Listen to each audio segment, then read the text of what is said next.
Baik, pada malam hari ini kita akan membahas materi tentang pelaksanaan konstitusi di Indonesia di awal kemerdekaan. Seperti kita ketahui, konstitusi di Indonesia di awal kemerdekaan sempat mengalami pasang surut ya, dari UUD 45, konstitusi RIS maupun UUD 1950 dan kembali lagi ke UUD 45. Secara umum periodenya dapat dibagi menjadi 3 macam, yaitu UUD 45, konstitusi RIS dan UUD sementara 1950. Kemudian ketika diuraikan kembali, secara umum dapat menjadi 4 periode, yaitu dari 18 Agustus 1945 atau dari sehari setelah proklamasi kemerdekaan sampai 27 Desember 1949 menggunakan UUD 45. Dari 27 Desember 49 sampai 17 Agustus 1950 berlaku konstitusi RIS 1949.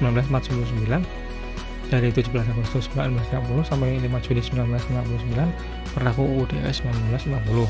Setelah itu berlaku kembali UUD 45 dan UUD 45 baru diamandemen sampai dari 1999 sampai 11 Agustus 2002, 4 kali amandemen dan terus berlaku hingga sekarang. Kemudian kita akan memfokuskan pembahasan pada UUD 45, konstitusi RIS dan UUD 1950. Untuk UUD 45 di awal pelaksanaan sendiri dari 18 Agustus sampai 27 Desember 49 merupakan masa revolusi fisik karena bangsa Indonesia harus berjuang kembali mempertahankan negara dari rongrongan penjajah terutama dari pihak Belanda. Kemudian pada waktu Belanda datang ke Indonesia, dari Famuk yang tidak ingin berunding dengan Soekarno, sehingga dari pihak Soekarno sendiri merubah sistem pemerintahan dari presidensial menjadi parlementer dengan menunjuk parlemen pertama di bawah Perdana Menteri Sultan Syahrir, dengan harapan Sultan Syahrir mampu menjadi ujung tombak diplomatik dengan Belanda. Untuk periode awal ini sendiri, UUD 45 terdiri dari 16 bab, 37 pasal, 4 peraturan peralihan dan 2 aturan tambahan.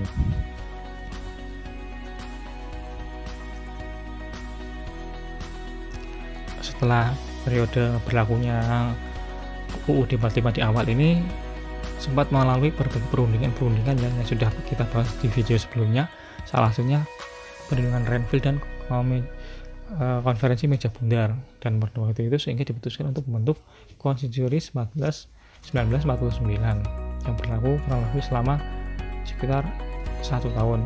Bangsa Indonesia masih terus berjuang membela mempertahankan kemerdekaan dari agresi militer pertama dan agresi militer yang kedua.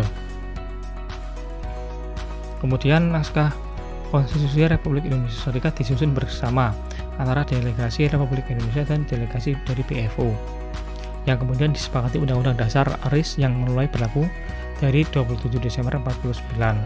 Dengan berdirinya RIS, RI sendiri masih berdiri di samping RIS dengan UUD 45 sebagai konstitusi. Hal ini sesuai dengan ketentuan pasal RI diakui sebagai salah satu negara bagian yang mencakup wilayah tersebut dalam persetujuan Renville. Kemudian konstitusi RIS sendiri disusun dalam rangka konferensi meja bundar di Den Haag 49. Bubarnya konstitusi RIS yaitu 27 Agustus 1950 dan menandai berlakunya UUD 1950. Berlaku sampai 5 Juli 1999 sebelum dilakukannya dekret presiden. Bentuk negara federal mengandung banyak sekali nuansa politis dan dianggap kurang cocok, sehingga negara kesatuan dinilai lebih cocok bagi Indonesia. Kemudian terjadi kesepakatan antara pemerintahan RI dan RIS untuk bersatu dan mendirikan negara kesatuan, dan disetujui dalam satu naskah pada tanggal 19 Mei 1990. Pada intinya ingin membentuk NKRI kembali, sehingga disusunlah UUD 1950 ini yang bersifat sementara seperti tercantum dalam pasal 134 yang mengharuskan konstituante harus bersama-sama pemerintah menyusun Undang-Undang Dasar Republik Indonesia yang akan menggantikan UUD 1950.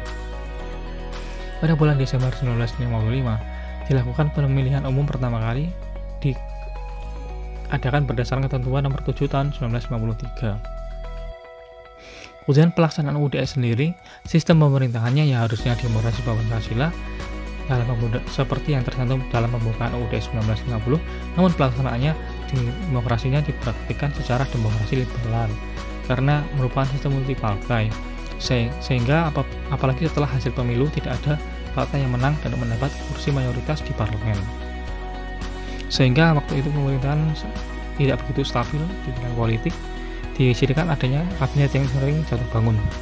Yang pertama kabinet Thatcher dari 6 September 50 sampai 7 April 51. Intinya adalah Partai Masyumi. Kabinet ini menyerahkan mandat pada 21 Maret 1951 karena adanya mosi yang menuntut pembekuan dan pembubaran DPR sementara, dan juga akibat adanya undang-undang darurat yang mendapatkan kritikan dari partai oposisi. Yang kedua yaitu Kabinet Sudirman dari 27 April 1951 sampai 3 April 1952, merupakan koalisi antara Masyumi dan PNI. Pada masa Kabinet Sudirman juga muncul berbagai gangguan keamanan seperti DITI, meluas, dan RMS. Kabinet ini jatuh karena kebijakan politik luar negeri dianggap condong ke Amerika Serikat, dan sempat melakukan penandatanganan Mutual Security Act atau MSA, perjanjian kerjasama dengan Amerika Serikat yang memberikan bantuan ekonomi dan militer. Kabinet ketiga yaitu Kabinet Wilopo dari 3 April 52 sampai 30 Juli 1953, didukung oleh 3 partai yaitu PNI, Masyumi, dan PSI. Prioritas utama program kerjanya adalah peningkatan kesejahteraan umum. Peristiwa penting yang terjadi semasa pemerintahannya yaitu peristiwa 17 Oktober 52 dan peristiwa Tanjung Morawa. Pada 17 Oktober yaitu tuntutan rakyat yang didukung oleh Angkatan Darat yang dipimpin Nasution agar DPR segera dibubarkan dan dibentuk parlemen baru. Sedangkan peristiwa Tanjung Morawa merupakan persoalan perkembangan asing di Tanjung Morawa yang diperebutkan dengan rakyat yang mengakibatkan beberapa petani tewas. Setelah itu yang keempat yaitu Kabinet Ali Sastro Amijoyo I dari 30 Juli 53 sampai 12 Agustus 1995, dikenal dengan Kabinet Ali Wongso, Ali Sastro Amijoyo, dan Wongso Negoro. Prestasi yang dicapai yaitu terlaksananya KAA di Bandung atau Konferensi Asia Afrika. Kemudian dilanjutkan Kabinet Burhanuddin Harahap 12 Agustus 1955 sampai 24 Maret 1956. Intinya adalah dari Partai Masyumi. Keberhasilan yang diraih yaitu terselenggaranya pemilu untuk pertama kali pada tahun 55. Kemudian juga karena terjadi mutasi di beberapa kementerian sehingga Burhanuddin Harahap menyerahkan mandatnya. Kemudian diganti oleh Kabinet Ali Sastro Amijoyo yang kedua dari 56 sampai 57. Program Kabinet Ali yang kedua yaitu disebut rencana 5 tahun. Program ini memuat masalah jangka panjang dan mengembalikan Irian Barat. Yang terakhir yaitu Kabinet Juanda dari 9 April 57 sampai 10 Juli 59. Salah satu kabinet yang cukup lama, sekitar 2 tahun, memimpin kabinet, atau disebut sering juga second kabinet karena para menterinya merupakan ahli dan pakar di bidangnya. Tugas Kabinet Juanda sendiri memperjuangkan pembebasan Irian Barat dan menghadapi keadaan ekonomi dan keuangan yang buruk. Prestasi yang diraih yaitu penetapan lebar wilayah Indonesia menjadi 12 mil laut diukur dari garis dasar yang menghubungkan titik-titik keluar dari Pulau Indonesia. Ketetapan ini dikenal dengan Deklarasi Juanda. Kabinet ini menjadi demisioner ketika dikeluarkannya Dekret Presiden 5 Juni 1959. Dekret Presiden itu sendiri berisi 3 hal yaitu pembubaran konstituante, pemberlakuan kembali UUD 45, dan pembentukan MPRS yang tepat dalam waktu yang sesingkat-singkatnya. Dekret ini kemudian dikenal dengan Dekret 5 Juli 1959. Dengan demikian, dikeluarkannya dekret ini menandai UUD 45 kembali diberlakukan.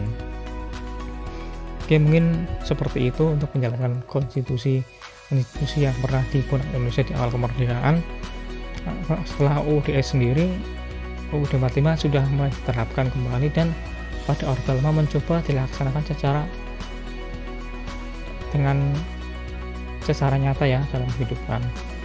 Jangan lupa untuk subscribe, like, dan share jika teman-teman merasa video ini bermanfaat. Terima kasih.